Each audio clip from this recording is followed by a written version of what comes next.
আমরা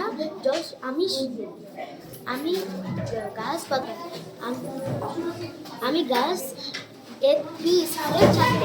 আমি ক্লাস 3-তে পড়ি। আমার নাম রিয়ান বর্মন। আজ আমি ওয়াটার ট্যাঙ্ক অ্যালার্ম প্রজেক্ট বানিয়েছি। এই প্রজেক্টের সাহায্যে আমি জল সঞ্চয় করতে পারবো। এই দেখো, আমি মোটর সুইচ অন করলাম। এখন মোটরের সাহায্যে ট্যাঙ্কে জল উঠছে। জল একটা লেভেল পর্যন্ত যাবে। এবার অ্যালার্ম বেজে উঠলো। এবার আমি জলের মোটর সুইচ অফ করে দিলাম। অ্যালার্ম এটা থেকে কি হয়? এটা থেকে জল সঞ্চয় করে। হ্যাঁ, ট্যাঙ্কির জল ওভারফ্লো হয়ে পড়ে যাবে না, বাইরে অপচয় হবে না। সঞ্চয় করে।